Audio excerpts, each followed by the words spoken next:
Hey, welcome to Guitar Town.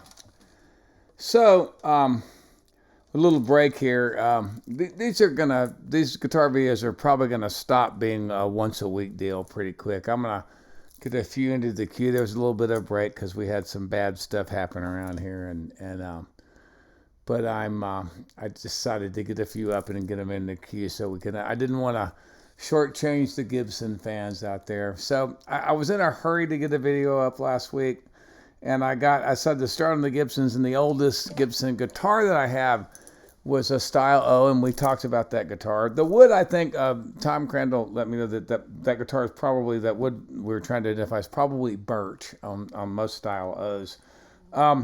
Gibson Mandolin and Guitar Manufacturing Company. Orville Gibson started it to make mandolin family instruments, and mandolin, mandola, mandocello, and he made mandolin basses. And it was sort of like the Music Man. It was like the sales scheme was sending people that could play actually around the country to set up mandolin orchestras, sell the instruments to people, because there was sort of mandolin music had become quite popular. So it started in Kalamazoo, Michigan, and was there for until it moved to Nashville, Tennessee in the 70s, and to Bozeman, Montana. A little bit, the acoustic guitar factory moved to Bozeman, Montana a little after that.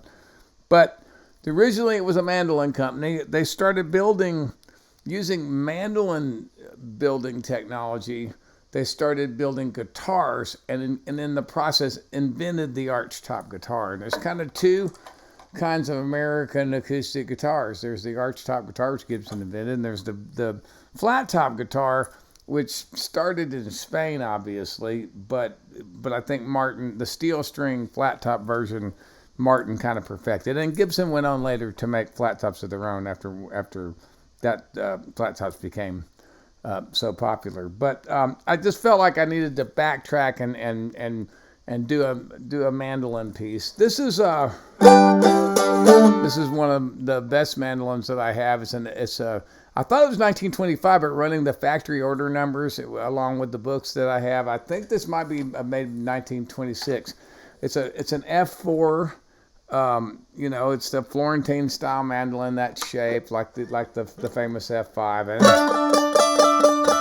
I don't own a Gibson F5. I own some F5 style mandolins, which would have later on Gibson went to the F holes just like a violin. All the original instruments had the round hole, and the Style O guitar you saw was kind of based a lot of it on mandolin techniques. They had the arch top, it had the carved top and the carved back, but they didn't kind of go whole hog with the idea of how a violin actually works. That happened a few years later in the company's history, and we'll talk about that in a future video. But this is, I have several Gibson mandolins. I have this one, which is F4, and it's really pretty, and it's got like, maple backs and sides that are really, really pretty, and it's nice, not quite matched, but matched maple, and it's got the flower pot and the really nice kind of yellowing around that pearl inlay. The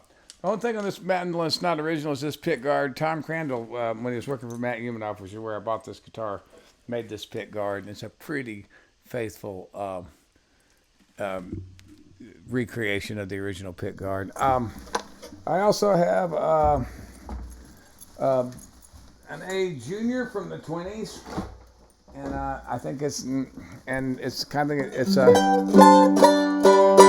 26 as well, 27, something like that.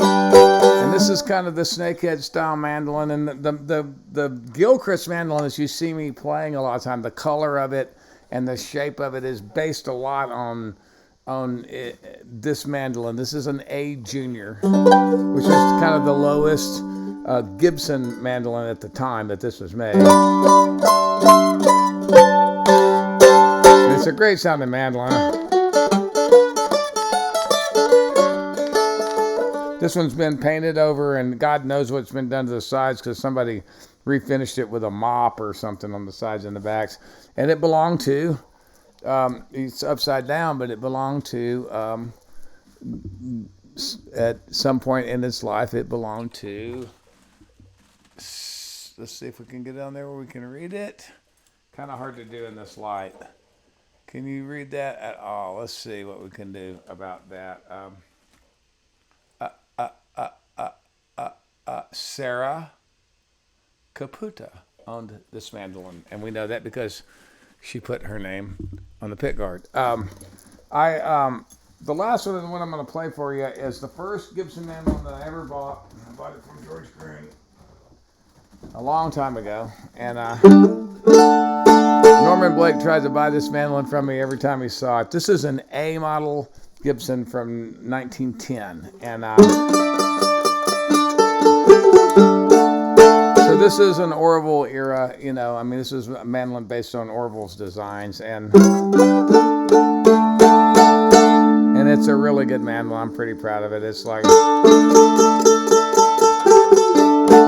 kind of big and warm and kind of hard to beat. I'll just see where we're at here. Probably just play this for you, and then we'll move on, and I'll show you how this mandolin technology affected the guitars that they built as they kind of invented the archtop guitar. So let's see, a mandolin song we could do. Well, I took a stroll around the old long walk of a day.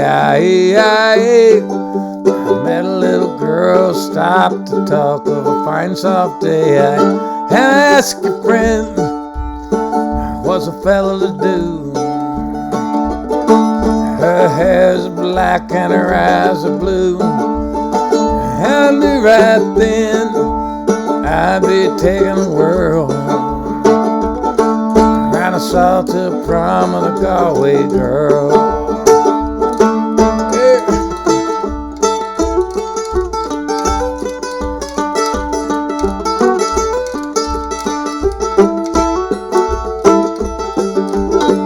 We're halfway there when the rain come down of a day. I asked me up to a flat downtown of a fine soft day. And I asked a man, what's a fella to do? Her hair's black and her eyes are blue. And I took her hand and I gave her a twirl. And I lost my heart to a Galway girl.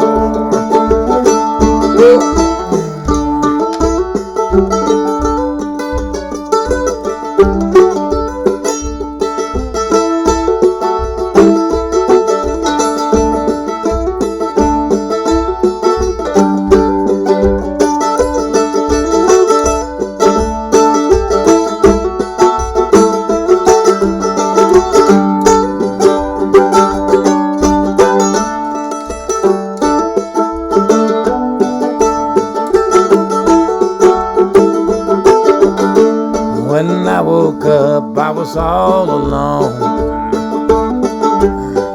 with a broken heart and a ticket home. And I ask you now, tell me what would you do?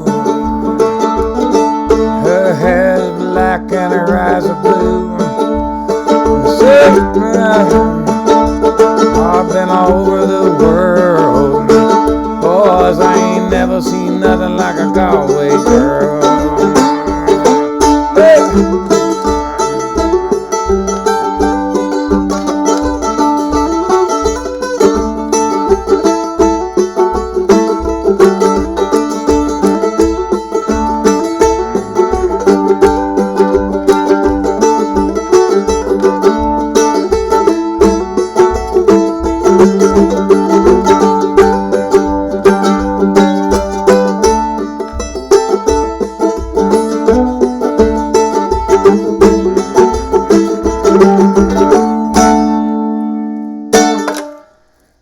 Oh, 1910 Gibson Model A Mandolin.